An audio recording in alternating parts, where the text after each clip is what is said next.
Good evening and welcome to the Kim B. Davis Show. I'm your host, Kim B. Davis, and this evening is a special show because we have lots going on. We have one of our favorite guests, Shanay Watson Whittaker. She is our political organizer and strategist. She is on the ground in DC, and she's going to give us an update on Dobbs versus Jackson. And if you don't know, this is one of those pivotal cases that is being used to repeal Roe versus Wade. So wherever you are on the issue, this will be an important update. We're also going to talk about Oxford, Michigan. There was a terrible shooting yesterday at a local high school. So we're going to have some talk on that. And we're going to talk about Kyle Rittenhouse. And we're also going to talk about the verdict for Ahmad Arbery's murderers. So we have lots to talk about. And because this is December, we are also going to talk about reflection and where we are in the year. And December is a time when we reflect back. So there are lots and lots of issues on the table. We also have Mr. Eric Harp, our certified professional fitness trainer, who is joining us this evening. And both he and Shanay Watson Whittaker are going to give us some great commentary and feedback on what's going on. But let's get started right now. Good evening, Shanay. How are you? Hey, Kim. I am okay. It's been a hectic day here in DC, being on the ground here, ground zero for what's going to happen with Roe v. Wade in the Mississippi abortion case. That's Dobbs versus Jackson Women's Health Center. And it's been a remarkable day, and it was very eventful. I just say that. All right, so let's get right to it. So first off, tell us what Dobbs versus Jackson is for those that are not aware. 2, why is it such an important case? And 3, what has the outcome been so far today? Yes, Dobbs versus Jackson is the Mississippi abortion ban case. Basically, if the state believes that a fetus is viable at a certain age, then that fetus should not be aborted. For the Mississippi abortion case, it's a matter of weeks, whether it's 15 weeks. Texas has a more stringent ban at 6 weeks because they believe that there is a fetal heartbeat at that time, but we don't know. So, but they're counting on this ban to basically overturn Roe v. Wade. And from what we've gotten today and listening to the oral arguments presented to the Supreme Court and even the questions that were asked by the Supreme Court justices, Roe is in trouble.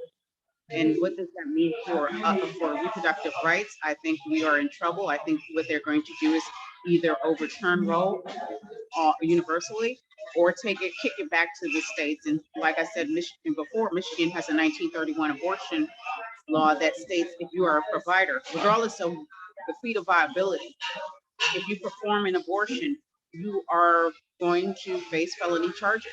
So it makes it hard for people who don't have access to resources. If you're in a state like Michigan and this goes into effect, you would have to travel to another state to actually have abortion services. Now, if you're poor, forget about it, so this is really about targeting poor people, regardless of color, denying poor people their right to reproductive freedom. So I worry about this because, I don't want to talk about the most drastic cases, but we do have cases of incest, molestation, rape. So if you're pregnant and you don't know, because a lot of times women don't know that they're pregnant, it may take a few weeks before you get a positive pregnancy test.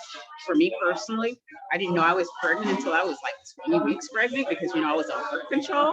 So for my daughter, so it's an issue, and it's scary that politicians want to interfere in the lives of women. Regardless if you're pro-choice or you're hesitant about reproductive rights, this is about a government infringement, and I'm very worried about what's next. If abortion's first, coming first, then what's next? Reproductive care, access to birth control, access to controlling spending in your accounts. At one point we couldn't, have credit cards or bank accounts. So that's what I worry about right now. And that, those are all great points. And so I just want to clarify.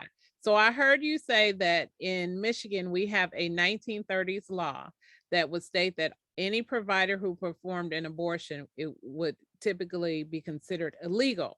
So we know as mothers, there was when you become pregnant, their doctor basically tells you all kinds of things.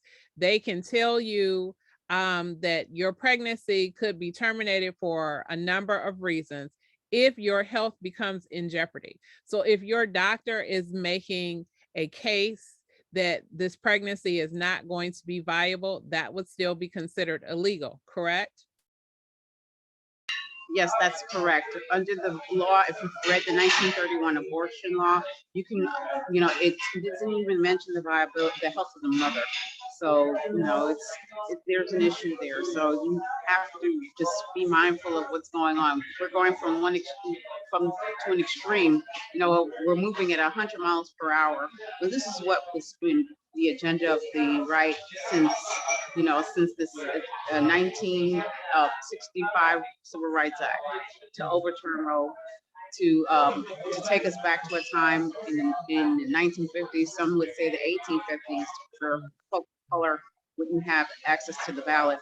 We would have poll tax and what have you. And we're actually facing the Supreme Court that's in favor of those antiquated laws. So last question. So some of the fears that we had regarding some of our latest appointees on or nominations to the Supreme Court are actually coming true? Yes, they are. And I talk about the 2016 election cycle. We lost Michigan on the left, 10,714 votes. And now we're getting the results of that. We have Gorsuch, we have Kavanaugh, and we have Coney Barrett, and they're going to vote a certain way. They were, brought up and trained to vote a certain way, and they're going to do just that. The questions they asked, even Amy Coney Barrett asked about safe havens, that women, they can bring a baby to term regardless of the situation, and put them out for adoption. We love the babies, but when they're born, they don't love them anymore, especially Black and brown babies. Mm-hmm. So, to me, she's talking out the side of her mouth. Maybe she feels a certain way, but we know from history that the party on the right, they do not support Black and brown children once they're born. It's all. And you are absolutely correct. I'll just say this really briefly. It's interesting to me that when the far right comes up and says, oh, it's a sin and we're murdering babies and this and that. Yet when that baby comes, as you said, as that mother delivers that child and everyone says, oh, this is a wonderful thing, you no longer want to give food. You don't want to give healthcare. And in Michigan, if you're a mother, you only get 5 years of coverage under, I forget what it's called, but it's like a Medicare for young mothers and their children. So you only get that for 5 years and then you're cut off for life. So if in 5 years you have not gotten it together, you're going to have some really severe issues and you're going to have some problems getting the help that you need. And it's also interesting because people will often quote scripture. And I always remind people that Jesus said, you will always have the poor, but you will not always have me. And so for me, it's a bit hypocritical to listen to people say that, and a bit disingenuous, especially as you said, so many Black and brown children, when they're born, if they're given up to the system, they literally sit in the system until they age out. And then they repeat these generational cycles where they get pregnant early, they don't finish school, and then they become an additional burden on the safety net because they had no skills, because they had no family to help them. They didn't have the resources that they needed. So and it's also about autonomy too. You know, if you care about personal freedom, you care about liberty, and you care about people being able to make their own decisions, then you would be consistent when you talk about women. People on the right, they'll talk about those things, they'll use those talking points, but when it boils down to who can make a decision about what they want to do with their bodies.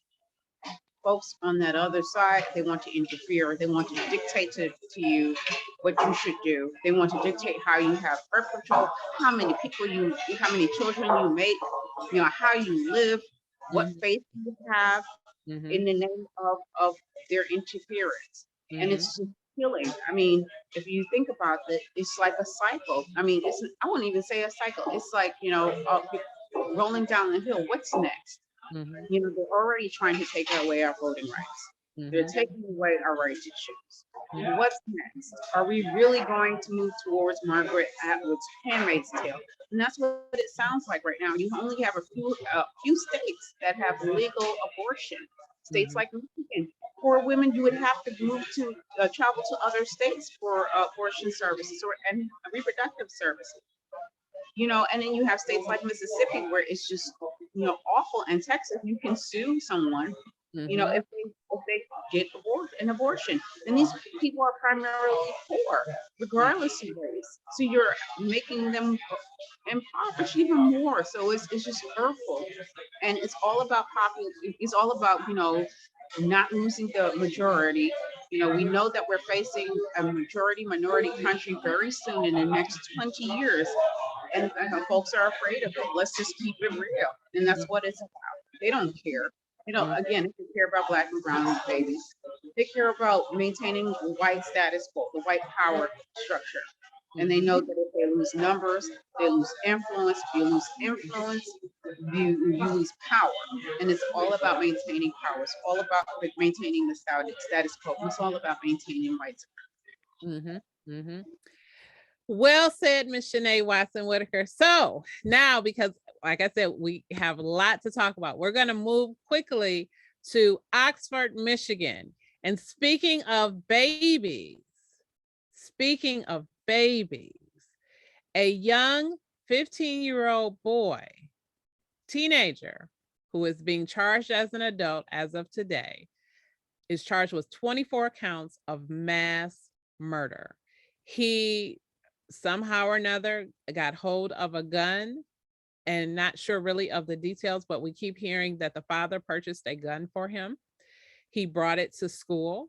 I don't know if it was secured and he got it or how that actually happened, but he brought this gun to school and he unloaded, and he has killed 3 students and a teacher, which that brings it to a total of 4. And then I believe there are 6 to 7 additional people that were injured who are still in the hospital recovering. And there's one, I believe, who still is in critical condition, a young lady, and they're not sure about her. And we've heard lots of different things. It could be bullying. It could be this person had mental illness. It could be lots of different things. What strikes me is that we were just talking about making sure that babies are able to enter the world, making sure that babies have a voice that they can come. But when we get to school, what we hear are active shooter drills, trainings. We got to learn how to run from an active shooter. So you, on one hand, you say, well, you have every right to be born. But on the other hand, we're telling people, but you don't have a right to be safe, because everyone else has a right to have a gun. America is a very violent nation. We are bathed in it. We worship the gun. It's interesting to me because internationally and around the world, we actually have alerts, travel advisories for other countries where people are told that if you come here, you might encounter some violence. So if you're from Japan, Australia, from Europe, from Africa, from any of those places where we might say, oh, there's terrorism there, or they have all kinds of problems, they are concerned about guns here. And so it is interesting to hear that. Mr. Harp, will you explain what your thoughts are on what happened in Oxford and sort of break this down for us?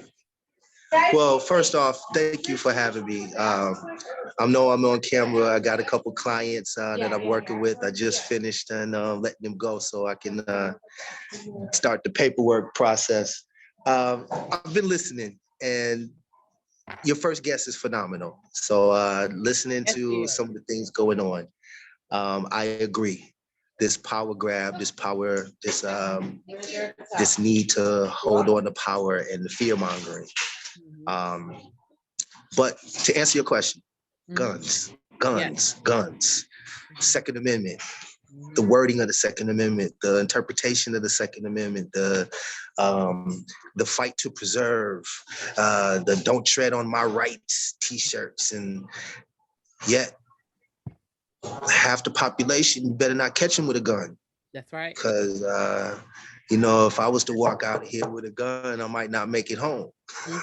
You know, my intent is to protect myself, but then, you know, someone else is going to be scared of me. So the gun kind of is a two-edged sword. But it's the power. It's the power. It's the grab for power. It's the need to stay in power. It's the need to. That gun is power. The gun is that symbol of power. The gun is as long as I have it, I'm the one in control. So where do we begin? Right. You know, just this last couple weeks with the trials, the high profile trials that have been going on. And I'm sure we'll get into this later, but certain individuals can carry guns. Certain people can use and discharge those guns. Certain people can then scream, I didn't do anything wrong, and then get backed up for it. Whereas there's another situation that hasn't been mentioned. There's a man who discharged a firearm in a busy airport and is now facing years for discharging a weapon inside of a crowded airport. Yet someone can cross state lines, kill a couple people, and it's okay. So it never really works out. It never really apples to apples, oranges to oranges. So the conversation, the debate's always, it can get heated very easily because no matter where you stand, it's never on the same side of the road, unfortunately. And I want to make one other point. I'm a school teacher. I'm a PE teacher. And because of this situation now, I have to go through extra training over the next couple of weeks. You know, we already have active shooter drills. We already have bad weather drills. But now we have to have another one because this one was right in our backyard, right here in Oxford, Michigan, just a couple of days ago. So everyone in the state of Michigan is now going to double up and do everything that they can. And it's a sad situation. It's a sad situation because there really is no end to it. You know, you're gonna have half the population for it, half the population not for it, and that's a civil war. That's a civil war. So I wish I could answer it even better than that, but we're already going through a civil war right now with the insurrection, and how we're going to figure out what's going on with that. So my hands are tied. My mind is blown because there is really no way to get through this. And I'm just anxious to see what's going to happen with the next profile. I'm really anxious to see what's going to happen with the next one. I'm with you, Mr. Harp. Let's tune in and see what Miss Shanay Watson Whittaker. Shanay, yes. Thank you for that, Mr. Harp. So we're talking about Oxford. Share your thoughts on what has happened. Try and make this make sense, because Shanay, this really doesn't make any sense to me.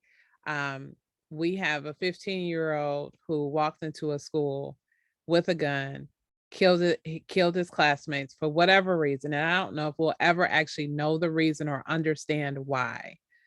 But share with us your thoughts on it. First of all, I just want to give my thoughts and peace and blessings to the victims and their families. I think, let me think about them first.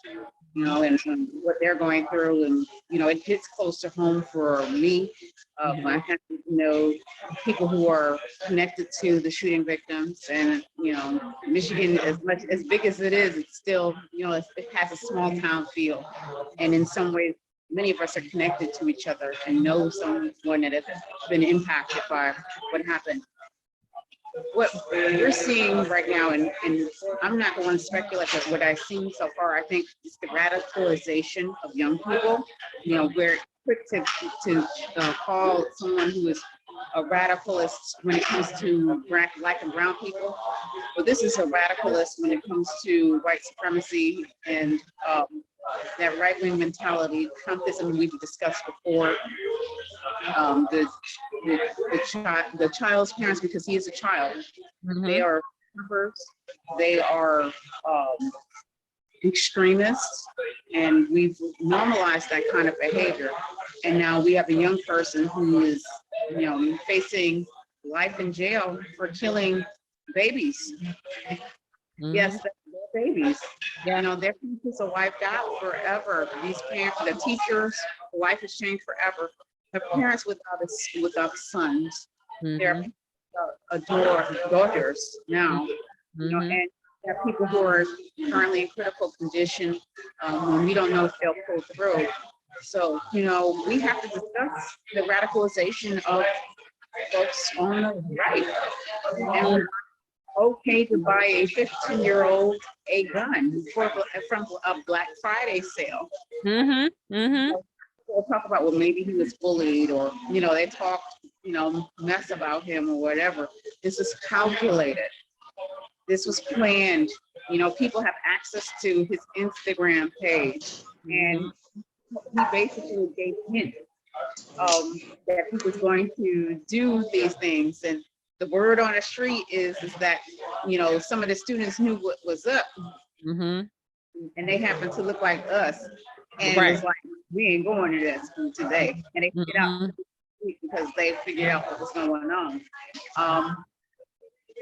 But something needs to change, and I'm hoping that our elected officials do something about it. I don't expect anything from the Michigan legislature. Mike Shirkey, who is the Senate Republican leader, Senate Majority Leader, basically said, we can't let this impact us, because if we evolve, we'll turn to something that he doesn't recognize.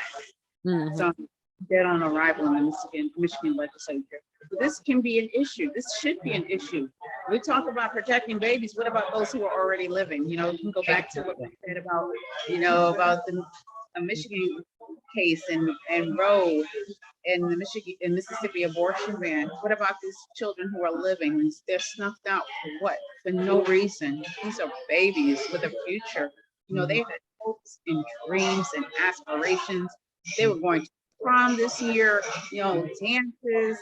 They can't enjoy that. These parents can't share those moments, the special moments, the senior year, the junior year, applying for colleges, the ACT, the SAT, senior dues. They can't experience that because somebody, a young person, another baby, decided to take them out. And it's sad. I feel sad for our people. I feel sad for our state. And I feel sad for our nation, because it's like normalized, like it's okay. Thank you for that, Shanay. I absolutely agree with you, and our hearts and minds do go out to all the families that were impacted. And it is a terrible tragedy that all of these students who were listed were all said to be good students. They were honor students. They were actively involved in different things in school. And now these families have to plan for a funeral, and their hopes and dreams for the future are now gone. And everyone's life is irrevocably changed because of that.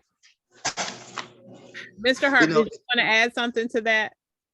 The point that she made about the gun being purchased on Black Friday. The kid, I've heard, and I wish I could verify even more. Of course, this is just information that's coming in.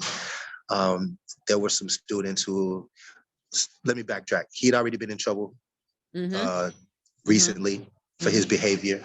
The teachers had talked to him. The school talked to him about his behavior. They talked to the parents that morning about his behavior. So there was obviously something going on and some red flags that were going up that either weren't strong enough or some people just didn't see. But there were red flags. I agree. I agree with the fear of the nation changing to black and brown. I agree with the powers that be that are doing everything they can to not let that happen. But one thing that really needs to go on in this country is mental health care. For some reason, we have lost our minds. We have lost our minds. Everything is normal. What's backwards is forwards now. It is, you're looking at the cases in our current politics with Boebert and Marjorie Taylor Greene going after Representative Ilhan Omar, calling it the Jihad Squad, where just a moment ago you had Representative Gosar with the animated cartoon killing AOC and attacking the president, the current president, Joe Biden. All of this is normal. All this is funny. All of this is a TikTok and a YouTube video that gets 1 million views. And this is funny. And then yet when someone is shot every day. Right. It's normal. And I'm sorry, just to touch on the abortion, just to touch on the state of Mississippi is just going crazy. The state of Texas, I don't understand these.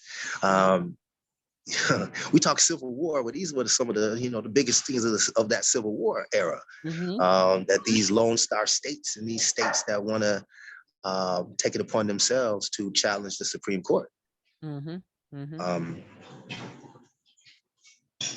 Now, if you can't, challenging a woman's reproductive rights and everyone talking about what's viability of life, 16 weeks, 8 weeks, you can't, science is not tackling it right now, more so than Roe versus Wade. Yet the states have found something new that they think that they need to protect, instead of protecting people, protecting we're protecting myths. Not myths, excuse me. I don't want to get that far off into it. We're protecting what hasn't existed yet. We're protecting what's not into existence yet, and we're going to speak it into existence and make it into existence just to prove that we were right to protect it. And while we're missing what's right in front of us, which is the human lives and the souls that are here, whether it's black, brown, yellow, purple, whatever. Whether you're gay, straight, three-sexual, doesn't matter. We have to have something to fight. And that's, you have to have opposition. The young kids say we got to have an op. Everybody's got to have an opposition, and that's sad. There's no middle ground. There's no love. There's no attempt to reach a peace. And that's the sad part of our discourse, where it's cool to be ugly. Excellent. So I want to keep us moving, because this is a great conversation. So we know that a couple weeks ago, Rittenhouse was recently not convicted. He was found innocent of all charges. And then the day before Thanksgiving, we learned that the 3 murderers, Travis McMichael, Gregory McMichael, and William Roddy Bryan, were all found guilty. And I want to start with Shanay first. Shanay, talk about what the verdicts, what you saw. Did the cases go the way that you thought that they would go? And then 2, what does it say about America? Yes, with the Rittenhouse verdict, I expected that, for me personally, in my observation, I felt like the judge had his thumb on the scale. All the people who were killed victims, they were like, it was so stringent. And even the judge had basically telegraphed his perspective during the entire time. I've never seen a court case where the defendant is like picking out jurors from, Right. this is 2021. Now with the case of Ahmad Arbery, God bless and rest his soul, Mhm. that was expected for me as well. But the thing that is intriguing about the entire process is that the prosecutors never once mentioned the racial aspect behind it. It became more palatable for a mostly white jury to convict on the basis of just him being attacked. So Mhm. federal charges against those three defendants for violating Mr. Arbery's rights, civil rights, and him being targeted because he's a Black man. But it's just, it's crazy that in Cobb County, Georgia, where some of Mhm. us have ancestral ties from, if you do any kind of genealogy, like I'm a genealogy nerd. There's a very, very, very bad racial history in Cobb County and Paulding County and Glenn County, Georgia. So just wanted to uplift that. I'm pleased with the verdict with the Ahmaud Arbery case, but at the same time, we know what this is about. This was about race. And the young boy, Mr. Rittenhouse, he came with an objective to maim, shoot, or kill. And he can just walk away because the judge basically was in his corner. So it's a mixed bag, but I'm satisfied with what happened in Georgia. Okay. Okay. What would you say? Was there anything nationally that you saw a trend or a thread of thought through both of those cases that is interesting you nationally that you see going across the United States? Well, with the Rittenhouse trial, again, the thumb was on a scale. Even with the Trump administration, they basically telegraphed what they wanted the outcome to be when this initially happened. And the Trump administration officials were told to speak positively of Kyle Rittenhouse and to basically, basically you're putting political pressure on the judge and on the folks there, Markusha. So that was awful. Those three victims, they deserve justice. Mhm. Driven by his mother with the intent to do harm to people. And the cynical part of me says that you can't. He was kicked out of Arizona State University, and I believe that somebody in the Wisconsin legislature will hire him. Yeah. And if not, then we have extremists in the United States Congress who I've been blessed to visit today. Who will hire him on GP because it'll bring them money and finance their campaigns and give them a bigger platform. So I'm being cynical, but being in this arena and knowing how politicians work on that side, I see. And Shanay, I think you're absolutely correct. I agree with what you said. There are people who have already said, we've had congressmen from all over the United States. He can come here. I believe Matt Gaetz had already said it. Like, he can come to my office and he can turn and everything will be great. Mr. Harp, my dad's wife. what did you see out of both verdicts that would speak to you what's going on in the United States? Or was this something that you expected to see? Were you surprised by the verdict?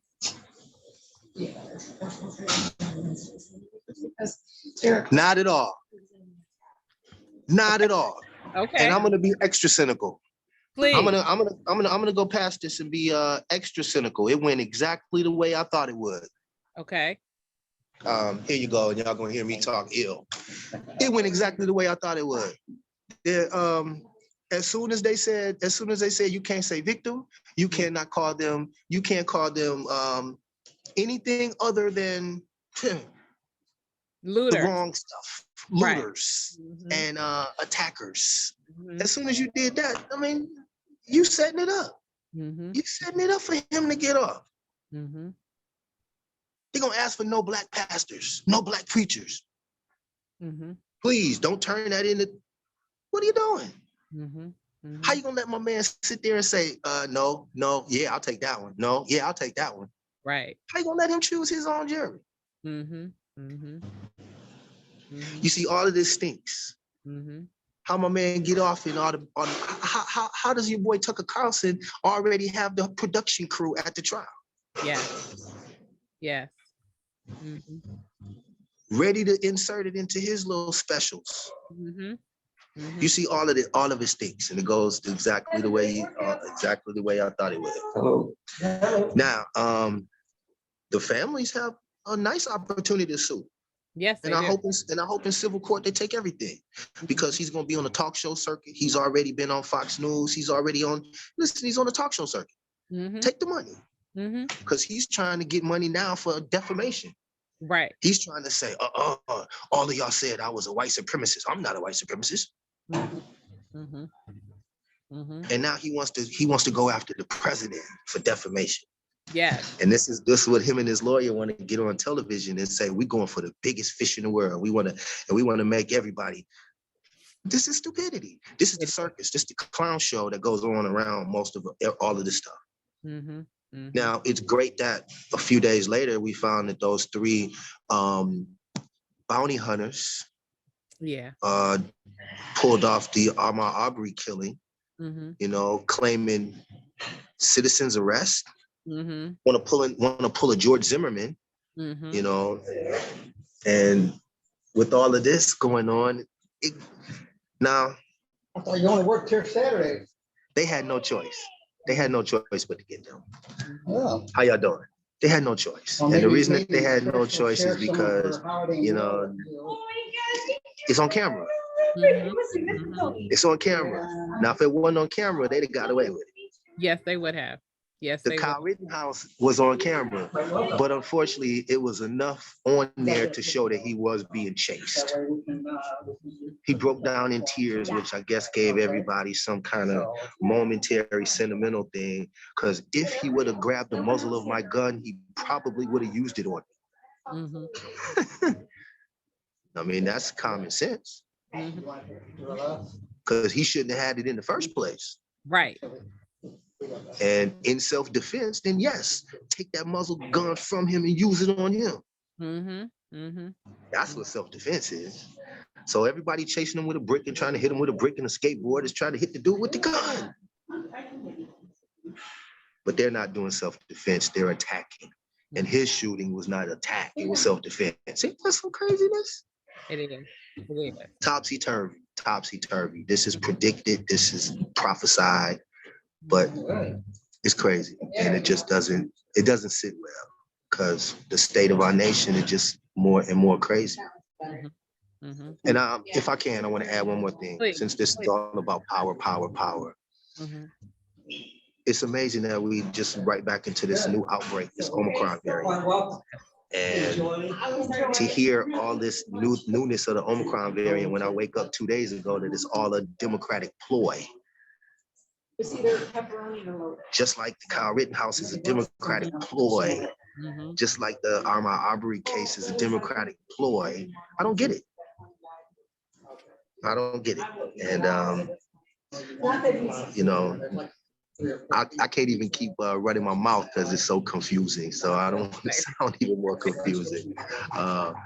But yes, the trial went exactly the way that I thought it would in the climate of this country. And so I was not surprised, shocked at the least. I'm just hoping that the blowback and the fallout won't cause another January 6th. Because we're going to have a White Lives Matter Oh yeah. march soon, and they will tear up things too. Mhm. It's going to happen. It's unfortunate, but that's the fear that they're putting into it. And so they got to have one too. Stay tuned. Thank you, Mr. Harp. And I agree with you. I don't understand this. It doesn't make sense to me. And you said topsy-turvy, and I'm going to say Twilight Zone.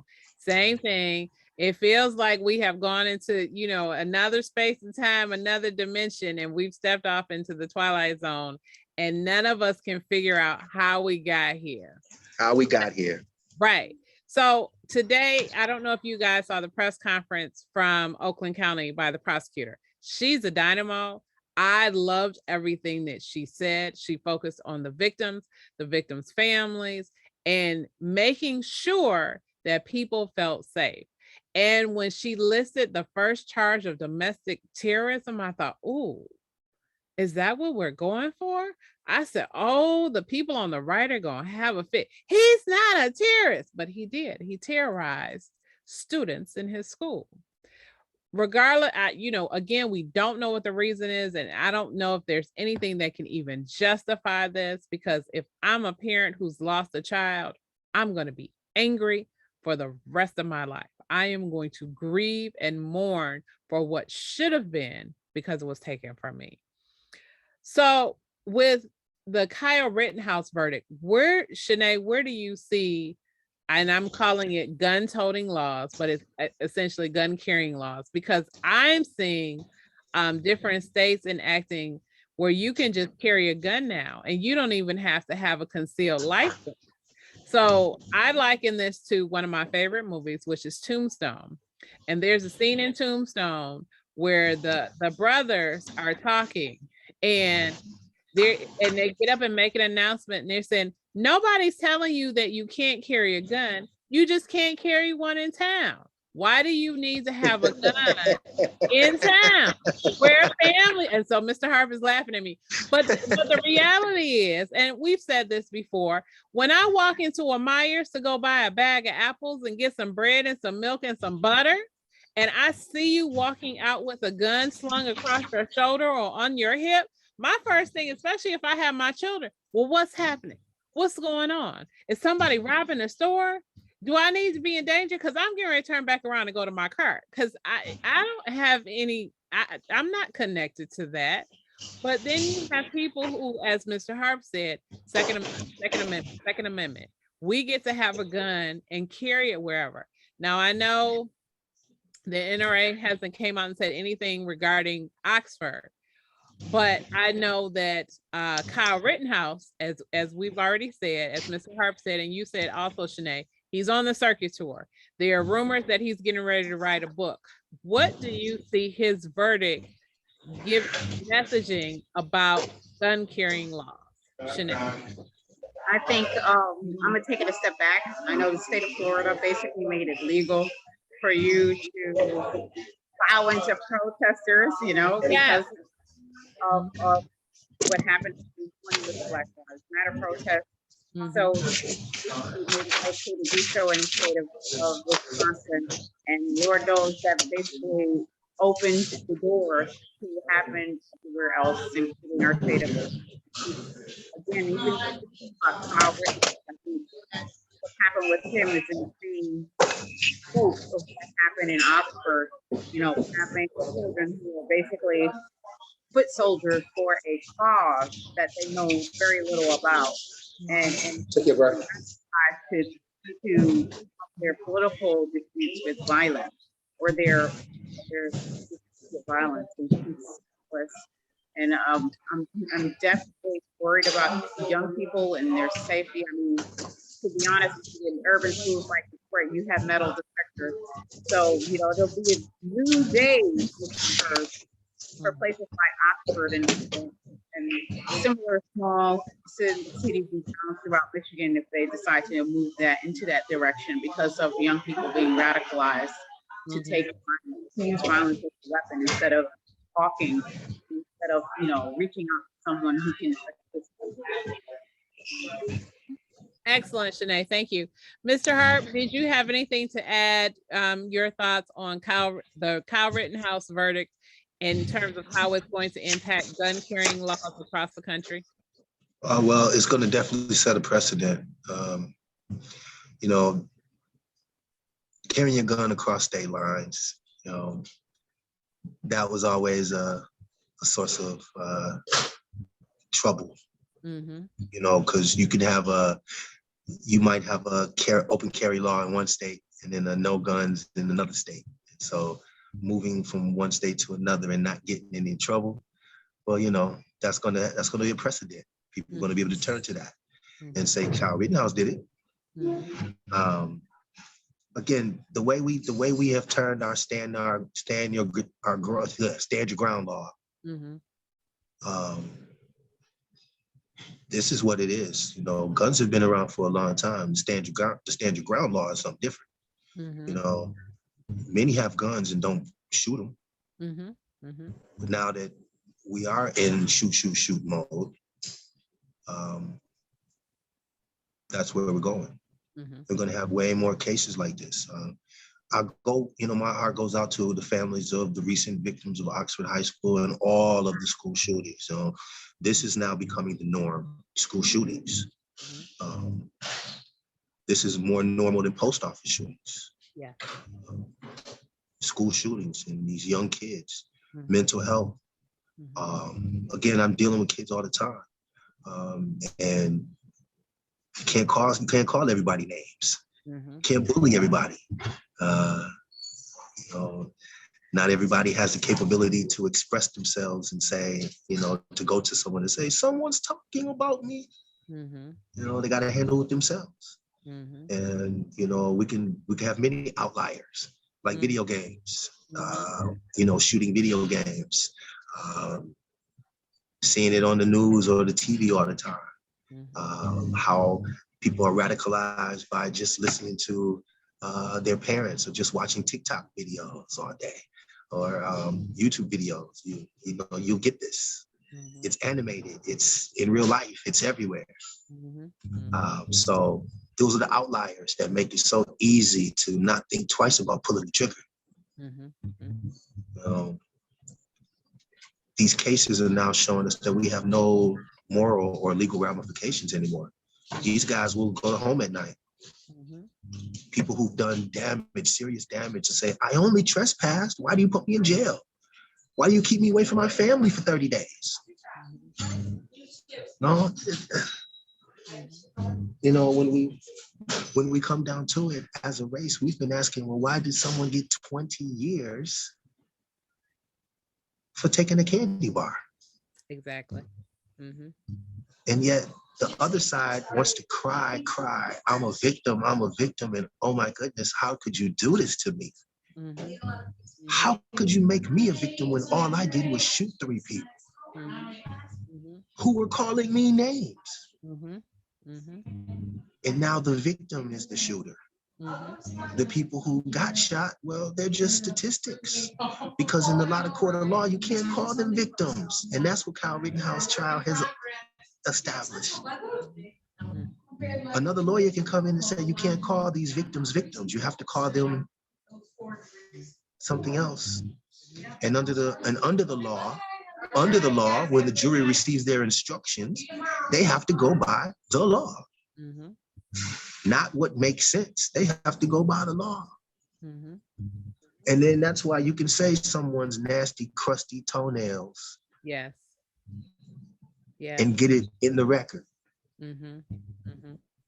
Which was the most horrible thing that we've probably heard in a sound bite in quite a long time. I would absolutely agree with that. How dare you disintegrate this man's character and life in a sentence describing his white tennis shoes that covered his dirty toenails. And that's lawyers. Yes. And that's lawyers for you. It is. Doing everything they can to get their client off. Just like the lawyer who said no Black preachers, can't call them victims. And the judge is a former lawyer too, so he went with it. It's sad. And on that note, it's sad to see what may happen with Roe versus Wade. It's very sad. Because you have a new thought of lawyer, you have a new thought of people, you have a new thought of person. And so that young straight out of law school person who has never it's a different generation. And so, you have that fresh out of law school, ready to tackle the world. and wants to take on one of the biggest cases in our lifetime, which is Roe versus Wade, and put the country all up in arms again. And maybe that's the point. It's not about the verdict or what could happen. It's just about the chaos. And as long as there's chaos, there is never a point. It's just chaos. And that's where we are. It is. Some of us with the level-headed approach that could see it from a distance. It's chaos, and we're caught up in it. And I would hope that some more sane heads, like the two ladies I'm talking to tonight, that we can help spread the word, and to not let this chaos at least enter our buildings and our dwellings. But it is definitely madness, and I pray for all of these young students, because this is unfortunately the norm. And speaking of chaos, thank you for that, Mr. Harp. So Shanay, really quick, because our time is going quickly. Are we seeing a resurgence of sundown towns and other issues that impacted us that were pre-civil rights? Because it seems like we're seeing that, where people are getting caught up in situations and places that, they weren't supposed to be there. And the reason that I say that, because in Ahmad Arbery's trial, the McMichaels and Brian kept saying, well, he wasn't supposed to be there. He was jogging. And they kept saying as if he had committed some crime. So I'm wondering, and I know in Georgia, there was special circumstances because they had the citizens arrest law, and I know that was repealed. But doesn't it seem like this is the language of people who would say, well, you can't be here after sundown or you're going to end up getting killed? Well, sounds a lot like that, doesn't it? Yes. Well, we have those sundown towns here in Michigan too. So yes, let's not even just think it's a certain thing. I think we're in a time where, again, we face a racial recoil, backlash. Anytime there's any thought or hint of progress in American history by Black people, I'm going to say specifically by Black people, there's always a white recoil. We can go back to the Civil War and then Reconstruction and then Jim Crow, right immediately after Reconstruction, and even President Obama, his reelection, and then you had Donald Trump, and then you had that recoil. Now that we have Joe Biden and Kamala Harris, who's the first Black vice president, we have a racial recoil because white folks think that they're doing too much for those Negroes. So absolutely. So there's a history there, and there is proof there that this exists. And we are in a time where people believe that they can dictate where you can go, where you can jog, where you can protest, where you as a Black person have, a right to the Second Amendment. But if you try to put your hands up, you still get shot. And the police force tries to make every excuse to why they can send a fellow officer to kill you, even though you have that Second Amendment right, according to the Constitution that they so highly tout all the time. Yeah, we are facing a racial reckoning. I think that there is actual fear amongst a certain segment of the white populace that they're going to be power and influence. And they'll do anything they can, whether it is strip rights away from you and I, voting rights, to make voting more inaccessible, whether it is to let people go free when they indiscriminately kill, even white allies or targets, as we see with Kyle Rittenhouse. They're susceptible to be annihilated for the cause of maintaining white supremacy. I think that what we're seeing again is the racial recoil, and we just have to brace for it and deal with it. It's unlocked. And it's so serious. There's 2 steps forward. For every 2 steps forward, there's always 1 step back. And when it comes to racial history in the United States, so we're dealing with that 1 step back right now. So I just hope that sensible people take leadership and not govern in fear and not govern in with the thought that they're going to lose. Unfortunately, there are politicians, even in our own state, that are governing and legislating from a point is that they're afraid to lose rather than to do what's right. Excellent. So Shanay, last question. For Black Americans in America who are watching these trials and are angry and upset and afraid and confused and consistently going around saying, but I have a right according to the Constitution, and I have education, and I have all these resources and ties. What do you believe that these verdicts say to Black America, and how should Black America react to them? Malcolm X said, "What is a Black man with a PhD?" Okay, so that's the line. I'm gonna say it like that. But at the same time, we also have to vote for our judges. You know, our judicial choices are just as important and relevant as who we vote for president, for governor, on down. Know who you're electing. Everybody that is on the ballot that are judges are not your friends. Trust and believe. You need to investigate who we are voting for when we put them on that bench. They have to run for office. They have to earn your vote. Don't just check them off, or don't just leave them unsaid, because you better believe that their base, if they're anti-Black, if they're anti-immigrant, if they're anti-gay, they will support that candidate. Let me tell you, when you have endorsements of these candidates, these judicial candidates, they have to fill out forms to basically give you an idea of how they would adjudicate. Pay attention to those endorsements. Pay attention to those questionnaires that they have to fill out, because they need endorsements to get notoriety and to get support on the ballot. So I would just say to pay attention to who we elect to judge, because that judge was elected, and people are up in arms about that judge in Marcusha. And they're finally understanding that because of the folks that elected him, this is the consequence. He had his thumb on the scales of justice, and because of that, those victims didn't get the best care and representation that they should have had with their verdict. Well said, Shanay Watson Whittaker. Mr. Harp, so Can I just please. agree with a couple points before we get too far away? Yes. We do definitely have to investigate and know who we're voting for. We have to know who's on the ballot. We have to know what they stand for. We have to know who they get their money from, where the money comes from. In this day, it's not that hard to find out. Okay. A little due diligence is what we need.